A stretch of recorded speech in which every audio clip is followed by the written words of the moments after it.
Hello student, स्वागत है आप लोग का राजा साइंस क्लासेस में। हम लोग ने पिछली वीडियो में हम लोग बेस एंड पावर के पढ़े थे और साथ में नंबर सिस्टम स्टार्ट किया। नंबर सिस्टम का कुछ भाग पढ़ लिए थे। शायद लास्ट टॉपिक हम लोग ना अंकगणित का आधारभूत परिमेय पढ़े थे। शायद इसी का दूसरा नाम अभाज्य गुणनखंड भी है। ये दोनों टॉपिक पढ़ करके हम लोग का पिछला क्लास कंप्लीट किया था। आज का क्लास ना उससे आगे पढ़ना स्टार्ट करते हैं। नंबर सिस्टम का कुछ पार्ट बचा हुआ, वो नंबर सिस्टम का आगे वाला पार्ट को पढ़ते हैं। सबसे पहले ना हम लोग का एक संख्या बचा हुआ है, इसका नाम है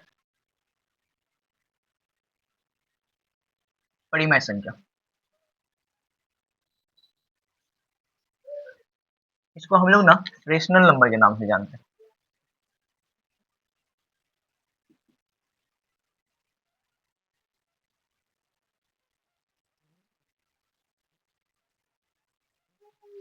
अच्छा, सबसे पहले अपना परिमेय संख्या क्या होता है?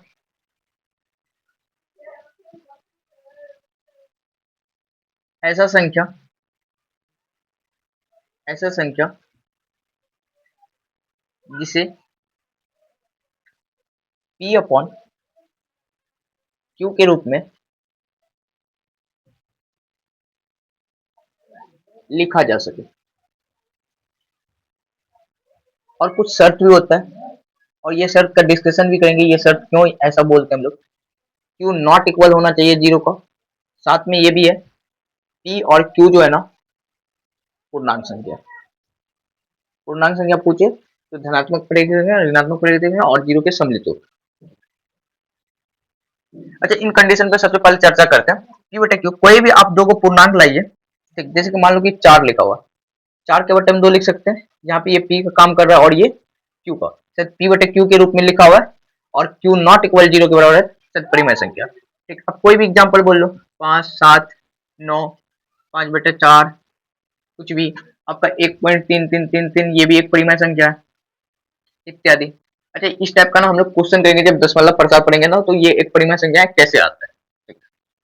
तो ये सारा ना परिमेय संख्या हुआ, मतलब ऐसा संख्या जिसे आप p बटे q के रूप में लिख सको और q नॉट इक्वल जीरो का हो, उसे हम लोग क्या बोल सकते हैं? परिमेय संख्या। उसे हम लोग परिमेय संख्या बोलते हैं। ठीक। अच्छा, q नॉट इक्वल जीरो का क्यों बोलते हैं? अच्छा, हम लोग ना q के बारे में पहले भी, मतलब q के अगर हंस में सॉरी हर में अगर जीरो आता है ना, इस पे हम लोग पहले भी डिस्कशन कर चुके हैं। जैसे कि मान लो एक बार ना आप जीरो में एक से भाग दे रहे हो, एक बार क्या करो, एक में आप जीरो से भाग दे रहे हो, दोनों कंडीशन पे आप चर्चा करो। इन्फिनिटी का ना परिभाषा शायद हम यहीं से बताए थे। इन्फिनिटी क्या होता है इसका जब चर्चा कर रहे थे ना, शायद यही टॉपिक लिए थे। अगर आप जीरो में एक से भाग दे रहे हो ना, शायद आपका ना भागफल जो आएगा वो जीरो आएगा। जब इसमें भाग देते हो ना, आप किसी भी नंबर से भाग दे रहे हो, ये कट ही नहीं रहा होता और यहाँ पे इन्फिनिटी नंबर आ जाता है। ठीक। और यहाँ पे ऐसा नंबर आता है कि मतलब वो कभी कटता ही नहीं। जैसे एक में मान लो ना जीरो से दे दो, आप कितना दोगे? 5 से, तब भी तो एक बच जाएगा आपका। 4 से, तब भी जीरो, तब भी एक। ऐसे करते करते आप कोई भी दुनिया का कोई भी नंबर ला लोगे तो ये कटने वाला है नहीं। तो इसीलिए ये नंबर जिसके बारे में हम लोग बोल नहीं सकते, ये बहुत बड़ा नंबर होता है जिसे हम लोग इन्फिनिटी बोल देते हैं।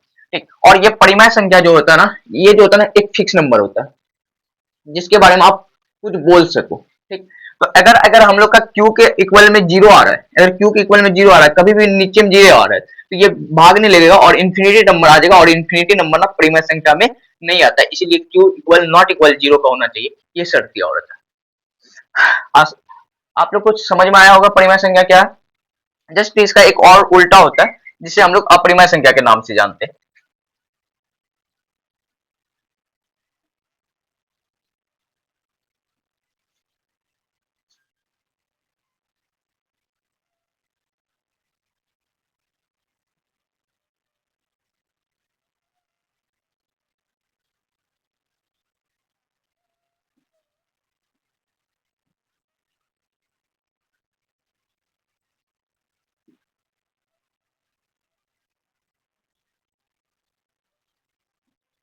Irrational number.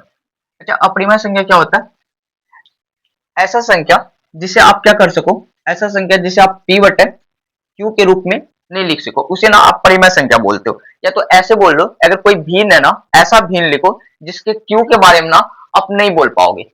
ठीक है, तो उसे ना अपरिमेय संख्या कहते हैं। या ऐसा बोलो कि मैं p बटे q के रूप में लिख दूंगा और q इक्वल में जीरो दे दूंगा, तब भी आप लोग का क्या हो जाएगा? हम लोग का अपरिमेय संख्या हो जाएगा। मतलब तीनों कंडीशन में बोल सकते हो। सबसे पहले तो p बटे q के रूप में आप जिसे नहीं लिख सकते उसे परिमेय संख्या। अगर मान लो p बटे q के रूप में लिख दिए हो, तो वहां पे q के बराबर में आप जीरो ले लो, तब भी आपका क्या हो जाएगा? अपरिमेय संख्या। जैसे कि √3 के बारे में बोला जाए ना, आप इसे ना p बाई क्यू के रूप में नहीं लिख पाओगे। सबसे पहला अगर आप p बटे क्यू के बारे में बोलोगे ना, इसका ना वैल्यू लगभग कितना आता है 1.7 कुछ कुछ इसके बाद ना आते रहता है वैल्यू। अब यहाँ पे पॉइंट उड़ाओगे, लिखने जाओगे, एक साथ है 1 2 0, इसके बाद और संख्या आ जाता है, इसके बाद और संख्या आ जाता है, इंफिनिटी संख्या आता है। यहाँ पे इंफिनिटी जीरो होना है, मतलब इसे p बटे क्यू के रूप में फिक्स क्यू के बट्टे के रूप में आप नहीं लिख पा रहे हो। मतलब अपरिमेय संख्या के बारे में बोला जाए ना, ये ना एक फिक्स नंबर नहीं है। अब भले ही √3 ना लग रहा है एक छोटा सा नंबर है √3, लेकिन इसका जब सॉल्व करके निकालोगे ना, इसका वैल्यू निकालोगे ना 1.77 कुछ कुछ आते रहेगा, कभी कटने वाला नहीं है। इसीलिए ये ना एक फिक्स नंबर नहीं है। और जो फिक्स नंबर नहीं है ना, उसे हम लोग क्या किसके नाम से जानते हैं? अपरिमेय संख्या के नाम से। या जिसके क्यूब के बारे में ना आप कुछ नहीं कर सकते हो। अब इसका क्यू के बारे में बोलने के लिए बोलेगा तो क्या बोलोगे? कुछ नहीं बोल सकते हो, क्योंकि इसका क्यू कभी भी आएगा ही नहीं। अगर आपका क्यू इसका लिखने के लिए बोला तो नहीं आ सकता। रूट अंदर 5 लिखा हुआ, इसका भी क्यूब बोलेगा तो आप नहीं लिख सकते हो। क्यू मतलब कहने का मतलब अंश और एक हर अगर बांट रहे हो ना, तो आप इसका हर के बारे में ना कुछ नहीं बोल सकते हो। ठीक, तो ये दो कंडीशन हुआ। सबसे पहले बात तो ऐसा संख्या जैसे आप p बटे क्यू के रूप में नहीं लिख सकते, उसे ना अपरिमेय संख्या कहते हैं। अगर p बटे क्यू के रूप में लिखना चाहो तो लिख लो, लेकिन q इक्वल में 0 लगा लो, तब अपरिमेय संख्या हो जाएगा। एग्जाम्पल के √3 √5 √7 ये हो गया, या 0 या ये मान लो 5 बट्टा 0, ये भी एक प्रकार का क्या है? अपरिमेय संख्या, क्योंकि इसका वैल्यू कितना के बराबर? इंफिनिटी, इंफिनिटी के बराबर आएगा। अगर नीचे में 0 आ रहा तो उसका वैल्यू कितना के बराबर आना? इंफिनिटी के बराबर। ये भी क्या हो जाएगा? अपरिमेय संख्या। ठीक है, मतलब परिमेय संख्या और अपरिमेय संख्या में अंतर बोला जाए तो परिमेय संख्या जिसे आप p बटे q के रूप में लिखा जा सके, और q नॉट इक्वल 0 होना चाहिए, जहां और p q और पूर्णांक संख्या होना चाहिए। यहाँ पे क्या हो, यहाँ पे p बटे q के रूप में नहीं लिख सकते। आप अगर p बटे q के रूप में लिख रहे हो तो q नॉट q के बराबर आप क्या ले लो? 0 ले लो, तब भी आपका क्या हो जाएगा? अपरिमेय संख्या। अब रूट के अंदर जितना भी अभाज्य संख्या वो सारा ना अपरिमेय संख्या होता है।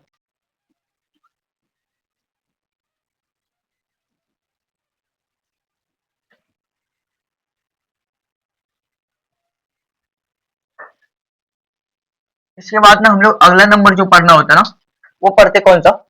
जो हम लोग का चैप्टर दे रखा, पहला चैप्टर जो है 10 प्लस का मैथ का पहला चैप्टर दे रखा, वास्तविक संख्या।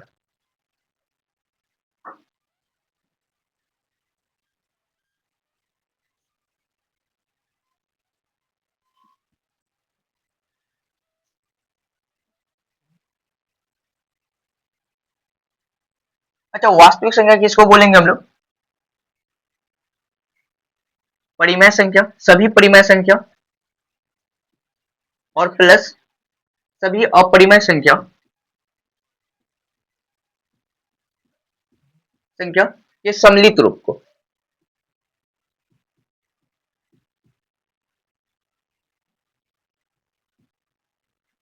अगर आप सभी परिमेय संख्या उठा के ला रहे हो और सभी अपरिमेय संख्या उठा के ला रहे हो, ये सारा चीज का सम्मिलित रूप को ना आप क्या बोलोगे? वास्तविक संख्या बोलोगे। अब कोई भी परिमेय संख्या उठा के ला लो तो वो वास्तविक संख्या होगा, कोई भी अपरिमेय संख्या उठा के ला लो तो वो वास्तविक संख्या होगा। हम तो ये बोल रहे कि जितना भी तक नंबर सिस्टम पड़े उस नंबर में से कोई भी नंबर उठा के ला लो तो तब भी क्या होगा? हम लोग का वास्तविक संख्या होगा, वो सारा नंबर वास्तविक संख्या। अगर आप कोई पूछे जीरो क्या है? वास्तविक संख्या है, हाँ बोल देंगे, सॉरी जीरो हाँ वास्तविक संख्या है, क्योंकि जीरो ना एक परिमेय संख्या है। क्योंकि जीरो बटा आप 5 लिख सकते हो, 0/5 लिख रहा हूँ, ये p का काम करा। 0 भी पूर्णांक संख्या और 5 भी क्या है? पूर्णांक संख्या। और q सॉरी q लिख सकते हो, q नॉट इक्वल 0, क्योंकि q 0 के बराबर नहीं है, 5 के बराबर है। इसका मतलब ये ना 0 भी एक परिमेय संख्या है। मतलब दुनिया में जितना भी नंबर अभी तक पढ़े हो ना, हम लोग जितना 10 क्लास तक पढ़ते हैं वो सारा नंबर ना क्या होता है? वास्तविक संख्या के अंतर्गत आता है। वो सारा नंबर जो होता है वास्तविक संख्या होता है। इसके बाद ना अगर आप जैसे कि परिमेय पढ़े हो ना, जस्ट इसका एक उल्टा भी पढ़ते हो, अपरिमेय पढ़ते हो। जैसे वास्तविक पढ़े हो तो इसका उल्टा भी होता होगा ना, जैसे कि उसको ना हम लोग क्या बोलते हैं? अवास्तविक संख्या।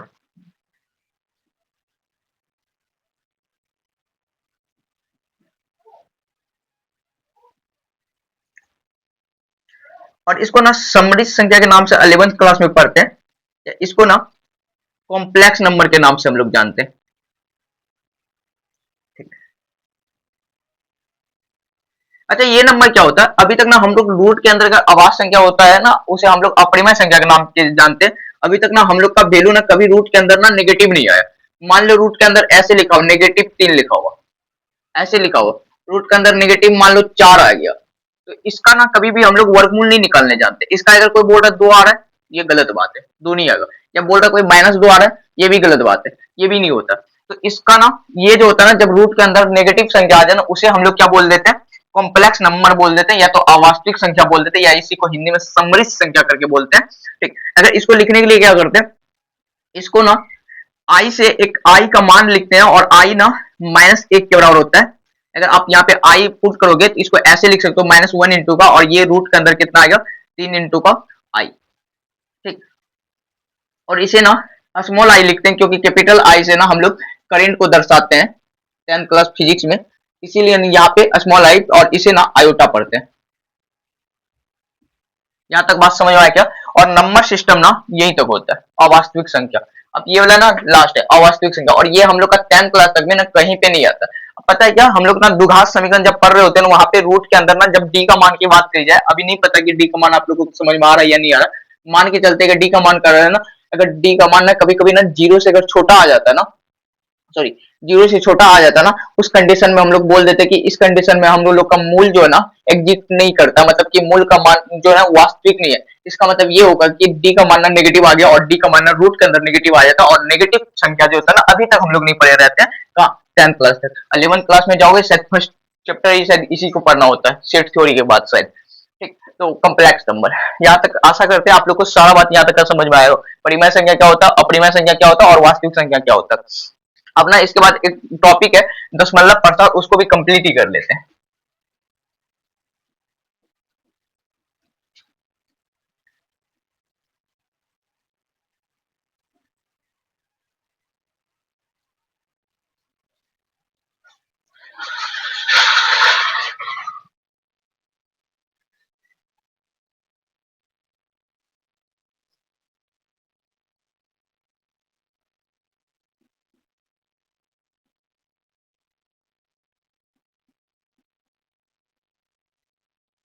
अच्छा, सबसे पहले दशमलव प्रसार के बारे में जानने से पहले ना दशमलव क्या होता है ये पहले जान लेते हैं। जैसे कि आप मान लो ना कि 3 में मान लो 10 से भाग दे रहे हो, भागा देने आता है, 3 बार में दे लो कितना होगा 9, एक बच रहा, पॉइंट दोगे यहाँ 0 उतरता, फिर 3 बार में दोगे, फिर 9, फिर 1 आया, फिर 0 आया, फिर 3, ऐसे करते करते आएगा शायद। ये पॉइंट ना इसी को ना दशमलव प्रसार बोलते हैं। पॉइंट आया, या तो ये बोल लो कि भागा जो है ना पॉइंट वाला भागा को हम लोग दशमलव प्रसार करते हैं, या दशमलव वाला भागा को दशमलव प्रसार करते हैं। ठीक है, ये बोल लो, या आप ऐसे कर लो 10 से भाग दे रहे हो 25 में, कितना आ रहा आपका भागफल 2.5, पॉइंट आया क्या, ये दशमलव प्रसार के अंतर्गत आ रहा है। ठीक है, अब ना दशमलव प्रसार को ना हम लोग 2 भाग में बांट देते हैं। एक का नाम हम लोग बोलते हैं शांत दशमलव प्रसार, और दूसरा को हम लोग जो बोलते हैं ना वो बोलते हैं अशांत दशमलव प्रसार। अच्छा, शांत दशमलव प्रसार मतलब क्या, कि दशमलव के बाद ना एक फिक्स संख्या के बाद क्या हो रुक जाए। यहाँ पे फिक्स संख्या के बाद नहीं रुक रहा है, ये 3 ना आते रह रहा है, और यहाँ पे दशमलव प्रसार फिक्स संख्या के बाद रुक गया, 2.5 के बाद नहीं यहाँ पे रुक गया। अगर और कोई भी भाग दे रहे हो, मान लो 15 में भाग दे रहे हो 2 से, आपका 7.5 आ रहा है, मतलब फिक्स संख्या के बाद रुक गया, एक दशमलव के बाद जाकर ये क्या हुआ यहाँ पे रुक गया। तो ये सारा ना जहाँ पे दशमलव के बाद फिक्स संख्या के बाद रुक जाएगा वो शांत दशमलव प्रसार होगा। इसका एग्जाम्पल क्या सब बोलोगे, एक बोल सकते हो 2.5, या बोल सकते हो 7.5, ये सब ना फिक्स होकर के रुक रहा है, तो ये शांत दशमलव प्रसार। और अशांत दशमलव प्रसार किसको बोलोगे, यहाँ पे ना दशमलव प्रसार के बाद क्या आ रहा है 3.3333 ये आ रहा है। ठीक है, इसको ना कभी कभी ऐसे करके दिखाते हैं, इसको बार पढ़ते हैं, और इसका मतलब ये है कि 3 बार बार आ रहा है। ठीक, अब ये भी हो गया, या तो ऐसे भी बोल सकते हो 0.1 2, फिर आया इस बार ना 3 को 0 आ गया, उसके बाद 2 आया, एक बार ना इस बार जो आया ना 4 0 आ गया, उसके बाद 2 आया, ऐसे कर करके ये सारा नंबर जो होता है ना क्या आ गया अशांत दशमलव प्रसार। मतलब शांत दशमलव प्रसार अशांत दशमलव प्रसार आप लोग को समझ में आएगा। सबसे पहले शांत दशमलव प्रसार को 2 भाग में बांटे, एक शांत दशमलव प्रसार, एक दूसरा अशांत दशमलव प्रसार। शांत दशमलव प्रसार का मतलब पॉइंट के बाद फिक्स नंबर के बाद कट जाएगा, और अशांत दशमलव के बाद फिक्स नंबर के बाद ये हो सकता है संख्या दोहरा रहा होगा, और कभी कभी संख्या नहीं दोहरा रहा। यहाँ पे 2 को 0 आया उसके बाद 2 आ गया, 3 को 0 आया उसके बाद 2 आ गया, इसके बाद 4 0 आया उसके बाद 2 आ गया, अगला बार 5 0 आ रहा उसके बाद, मतलब दोहरा तो रहा है यहाँ भी संख्या 2, लेकिन फिक्स नंबर के बाद नहीं। 2 को 0 आया, इस बार 3 को, इस बार 4 को, अगला बार 5 को, तो ये वाला ना यहाँ पे फिक्स कंडीशन में नहीं दोहरा, यहाँ पे ना 3 3 आ रहा है, फिक्स कंडीशन में दोहरा रहा है। ठीक, अच्छा अब क्या करते हैं हम लोग ना अशांत दशमलव प्रसार को ना फिर बांट लेते हैं। अशांत दशमलव प्रसार को कैसे बांटते हैं, अशांत दशमलव प्रसार से ना बनता अशांत आवृत्ति। अशांत आवृत्ति, अशांत आवृत्ति कहने का मतलब दशमलव प्रसार के बाद ना, दशमलव के बाद ना फिक्स अंक ना बार बार दोहरा रहा हो। जैसे ऐसे बोल लो 0.25 25 25 ऐसे करके ना फिक्स दो संख्या ना दोहरा रहा हो। जैसे कि हम लोग का क्या होता है, जो झूला होता है ना, एक फिक्स स्थान से आगे और पीछे जा रहा होता है, ये फिक्स स्थान यहाँ से आगे जाना पीछे जाना, मतलब वही चीज ना बार बार एक ही कंडीशन को दोहरा रहा होता है। तो यहाँ पे जब दोहरा रहा होगा ना, उसे ना क्या बोल देते हैं, अशांत आवृत्ति बोल देते हैं। एक अशांत आवृत्ति में एग्जाम्पल बोला जाए तो ये वाला जो हम लोग का एग्जाम्पल आया ना, ये क्या है, अशांत आवृत्ति का एग्जाम्पल है। ठीक, या ये वाला जो बोल लो ना 22/7, अगर आप इसे भी डिवाइड करोगे ना, अशांत आवृत्ति आएगा आपका। भाग दोगे कितना बार में, 3 बार में लगेगा, एक बचेगा, एक पे जीरो कितना उठेगा, 10 होगा, 10 में आप भाग दोगे। एक बार इसे भाग देकर के देख लेते हैं। अच्छा, कितना लोग को लग रहा है कि 22/7 ना पाई का मान होता है, तो पाई का ये सन्निकटतम मान होता है, पाई का फिक्स मान नहीं होता।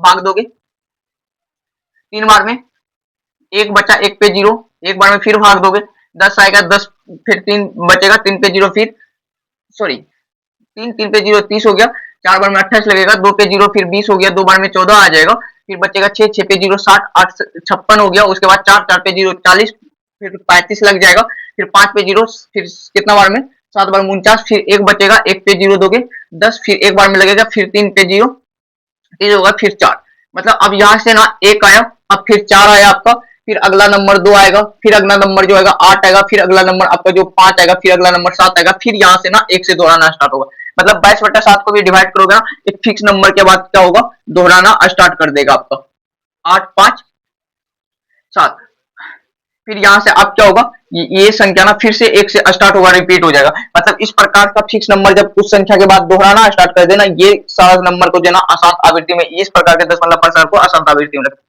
और दूसरा प्रकार हम लोग का होता है अशांत अनावर्ती।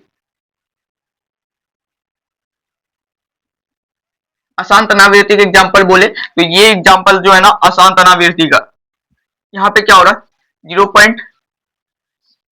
0.1 आया, उसके बाद 2 को जीरो, फिर 2 आया, 3 को जीरो, फिर 2 आया, ऐसे करके मतलब कोई भी फिक्स नंबर नहीं आया। अगर आपका पाई का मान बोला जाए, पाई का मान क्या है, तो पाई का मान जो हम लोग का 3.14 आता है ना, ये यहाँ तक नहीं, इसके आगे भी और बहुत होता है, और वो नंबर जो होता है दोहरा नहीं रहा होता। ठीक है, इसीलिए ना पाई का मान भी जो ना अशांत आवृत्ति के अंतर्गत रखा जाता है। अगर पाई का मान पूछा जाए, अगर पाई का मान पूछे तो पाई का मान ना 3 पाई का मान होता है।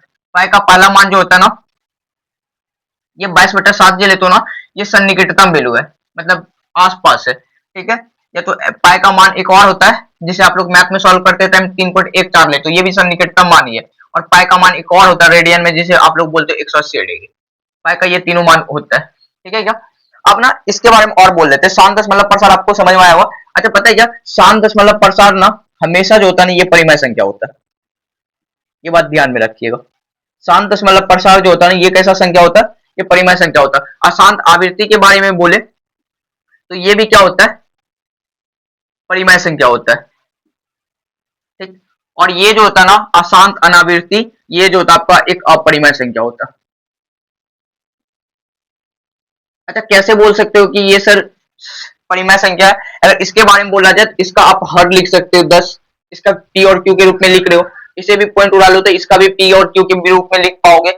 इसी के बारे में अगर बोला जाए तो इसके बारे में भी आप लिख पाओगे, क्योंकि अपना पता है आपको कि 10 में शायद 3 से भाग देते हैं ना, 3.33 आया, मतलब इसे भी आप, ये भी पूर्णांक है, ये भी पूर्णांक है, शायद पी बटे क्यू के रूप में, इसीलिए ये भी ना शांत दशमलव प्रसार के अंतर्गत आता है। ठीक, मतलब ये बोलने का अशांत आवृत्ति भी एक प्रकार का परिमेय संख्या है 3.3, और ये 3.1428557, फिर 1428557 आएगा, दोहराएगा, फिर ये भी क्या हो गया आपका, क्या आएगा, परिमेय संख्या के अंतर्गत। एक ऐसा नंबर ये आया, आप इसका क्यूब के बारे में ना नहीं बोल सकते हो, इसका क्यूब अगर लिखने जाओगे ना, आप क्यूब नहीं लिख सकते। और ये वाला नंबर का ना तरीका भी हम लोग सीखेंगे, कैसे पी बटे क्यू के रूप में लिख सकते हैं। सबसे पहले दशमलव प्रसार दो भाग में बांटना है, शांत दशमलव प्रसार, अशांत दशमलव प्रसार। दशमलव के बाद फिक्स अंक के बाद रुक जाए तो उसे शांत बोलेंगे, और दशमलव के फिक्स अंक के बाद नहीं रुक रहा है तो उसे अशांत दशमलव प्रसार बोल देंगे। अब अशांत दशमलव प्रसार को दो भाग में बांट लो, अशांत आवृत्ति और अशांत अनावृत्ति। अशांत आवृत्ति मतलब दशमलव प्रसार के बाद ना फिक्स अंक ना बार बार क्या हो रहा, दोहरा रहा। अशांत आवृत्ति में फिक्स अंक ना बार बार नहीं दोहरा होता है। ठीक, और आप इसका क्यूब के बारे में नहीं लिख सकते हो, यहाँ पे आप क्यूब के बारे में अगर नहीं लिख सकते हो, अगर क्यूब के बारे में नहीं लिख सकते हो तो इसके बारे में क्या बोल सकते हैं, जिसके क्यूब बारे में नहीं लिख पाते उसे शायद अपरिमेय संख्या बोलते हैं, और जिसका क्यूब के बारे में हम लोग बोल सकते हैं उसे परिमेय संख्या बोलते हैं। और यहाँ पे तो ये शांत दशमलव प्रसार है, क्योंकि यहाँ पे तो क्यूब के बारे में इजीली बोल सकते हैं हम लोग। और यहाँ पे क्या कर सकते हैं, शांत दशमलव प्रसार पहचानने का कुछ नियम होता है। शांत दशमलव प्रसार जो होता है ना, सबसे पहले शांत दशमलव प्रसार का ना, कोई भी परिमेय संख्या दे रखा है पी बाय क्यू के रूप में, आप उसे बोलो कि शांत दशमलव प्रसार होगा कि आसान। सबसे पहले क्या करो, पी बटे क्यू के रूप में लिखे हो तो क्यू का ना आप गुणनखंड करो। अच्छा, गुणनखंड का मीनिंग ना, जिस नंबर में जिस संख्या से भाग लगता है, गुणनखंड नहीं बोल ले, यहाँ पे आवाज गुणनखंड बोलना चाहिए हम लोग को, ठीक है। आवाज गुणनखंड करो। अब क्यू का आवाज गुणनखंड कर दो। क्यू में क्या आ रहा है, क्यू के गुना में या तो ऐसा आ जाए 2 की पावर m और 5 का पावर n आ जाए। इसके बारे में भी बताए थे, ये पावर और बेस हम लोग जब स्टार्ट किए थे तब ये पावर और बेस पढ़ लिए थे। अगर 2 की पावर m है और 5 की पावर n है, अगर मान लो कि m का वैल्यू ने इस बार एक बार 0 आ गया, तो 2 की पावर पे क्या लोगे 0 और 5 पे पावर n है, तो क्या बोलोगे, किसी पे नंबर पे पावर 0 का वैल्यू कितना, एक, मतलब 5 पे पावर n। अगर गुणनखंड में सिर्फ 5 भी दिख रहा है ना, वो शांत दशमलव प्रसार होगा। अच्छा, एक बार ना n को हम लोग 0 ले रहे हैं, अगर n को आप 0 ले रहे हो ना, शायद ये वाला 2 पे पावर m रह जाएगा और 5 वाला ना 1 हो जाएगा, तो मतलब ये वाला खत्म हो जाएगा। अगर क्यूब के गुणनखंड में, मतलब कि अगर पी बटे क्यू है और क्यू के गुणनखंड कर रहे हो आप, या तो दोनों नंबर दिख जाए 2 और 5 गुना के रूप में, या तो सिर्फ 2 दिख जाए, या तो सिर्फ 5 दिख जाए, वो दशमलव प्रसार कैसा होगा, वो दशमलव प्रसार शांत होगा। ठीक, कुछ कुछ एग्जाम्पल हम लोग करके देख लेते हैं।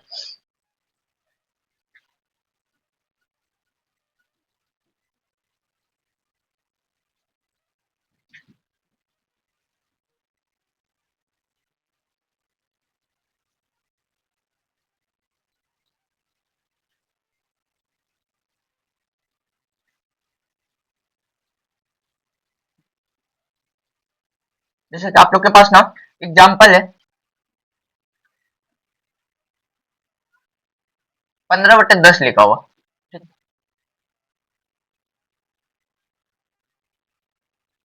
57 अपॉन का ना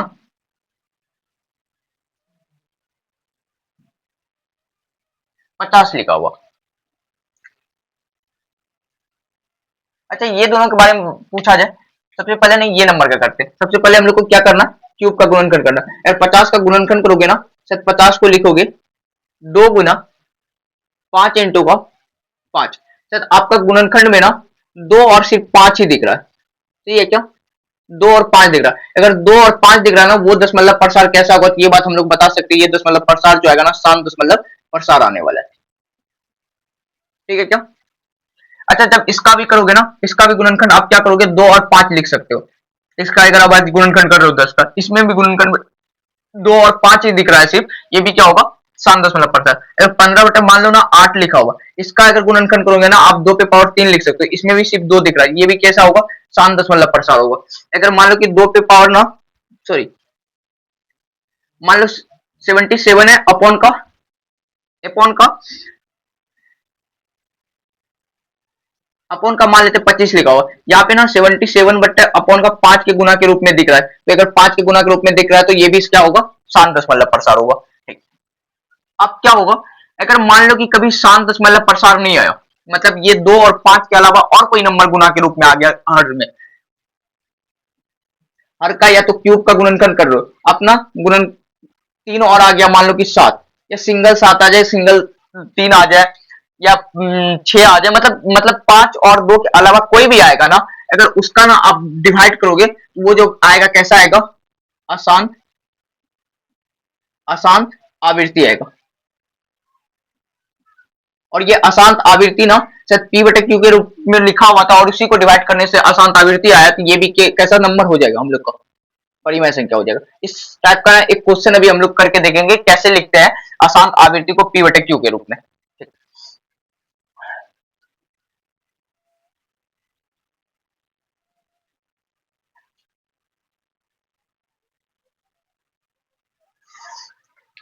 अच्छा, मान लेते हैं हम लोग का क्वेश्चन जो है ना ये है 0.3, और 0.33 ना ये बार बार जो है ना आ रहा है, इसी को ना बार बोल देते हैं 0.3 पे पावर ऐसे, मतलब लिखा होता है, इसका मतलब 3 3 बार बार आ रहा है। अच्छा, इसको कैसे पढ़ सकते हो, अच्छा इसे ना हम लोग बोलते हैं कि ये ना अशांत, अशांत आवृत्ति है। अच्छा, अशांत आवृत्ति है तो अगर अशांत आवृत्ति हुआ तो उसे ना हम लोग परिमेय संख्या भी बोल सकते हैं साथ में। अगर परिमेय संख्या बोल सकते हो ना, इसे आप p बटे q के रूप में लिख सकते हो, क्योंकि परिमेय संख्या का परिभाषा होता है कि जहाँ पे आप p बटे q के रूप में लिख सको और q नॉट इक्वल 0 होना चाहिए। तो ऐसा सवाल आपको एग्जाम में पूछेगा 1-2 नंबर में, तो आप कैसे करके बनाओ। सबसे पहले ना इसमें मानना स्टार्ट करते हैं। माना कि क्या करोगे, x इक्वल क्या करोगे 0.3। अच्छा, क्या इसको ऐसे करके नहीं लिख सकते 0.3333, मतलब कई बार 3 आ रहा है, हजारों बार, इन्फिनिटी बार 3 आ रहा है। अच्छा ना, जो संख्या जितना बार दोहरा यहाँ पे क्या हो रहा है, एक दो नंबर दोहरा रहा है। अगर एक दो नंबर दोहरा रहा है ना, समीकरण का दोनों तरफ ना क्या करो 10 से गुना कर लो। अगर 10 से गुना करोगे दोनों तरफ तो आपका क्या होगा, इधर हो जाएगा आपका 10x, इधर करोगे इधर हो जाएगा 3.333, ऐसे करके दोहरा रहा होगा। सही है क्या? ठीक। अब क्या करो, समीकरण ना, समीकरण 2 में से समीकरण 1 को घटा लो। इतना तो आपको 7, 8, 9 में पढ़ के आए होगे समीकरण को कैसे करते घटा। बाई ओर का बाई ओर करते हैं और दाएं ओर का दाएं ओर करते हैं। अगर 10x में से x को घटाओगे शायद 9x बचेगा हम लोग का। सही है क्या?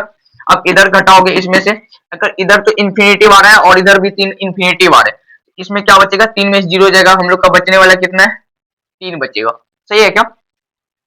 अब क्या होगा, यहाँ पे x के साथ गुणा में 99, कितना होगा 3/99, यहाँ पे डिवाइड दोगे तो कितना आएगा 1/33। सही है क्या? अब 1/33 जो है ना, 1/33 में भाग दोगे शायद 0.3333 हम लोग का आते रहेगा। और ये ना, ये भी p है, मतलब ये भी क्या है, पूर्णांक संख्या है।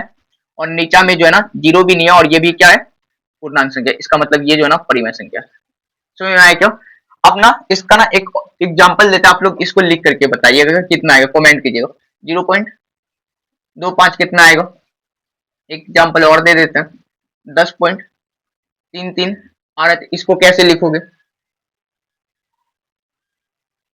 मतलब इसका p बटे q के रूप में कितना मान आएगा। समझ में आया क्या? जितना भी शांत आवृत्ति है ना वो परिमेय संख्या होता है, और परिमेय संख्या के रूप में कैसे लिखते हैं, तो इस तरीका से लिखते हैं। सवाल समझ में आया क्या? ऐसे करके आपको पूछ सकता है।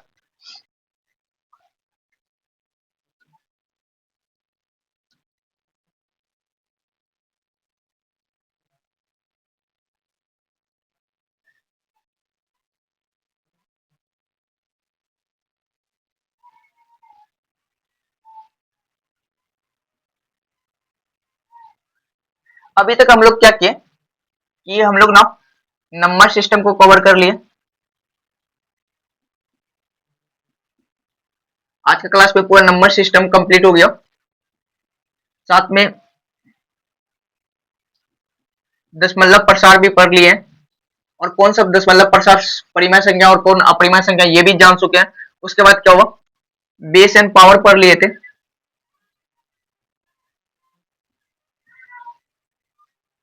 तो ये तीनों टॉपिक ना पढ़ लिए। हम लोग का नेक्स्ट क्लास जो लेंगे इस चैप्टर का, वो होगा एलसीएम एवं एचसीएफ।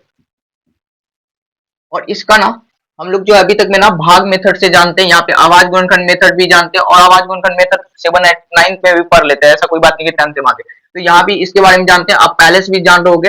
उसके बाद में एक नया तरीका होता है यूक्लिड विभाजन परिमेय करके, एक साइंटिस्ट आके बोला हुआ था, उस अकॉर्डिंग भी हम लोग यहाँ पे एचसीएफ एलसीएम करेंगे। इसके बाद नेक्स्ट क्लास में हम लोग ना एलसीएम और एचसीएफ की बात करेंगे। ठीक है, आज के क्लास में इतना ही। ये क्लास कैसा लगा आप कमेंट कीजिएगा। बाकी थैंक यू सो मच।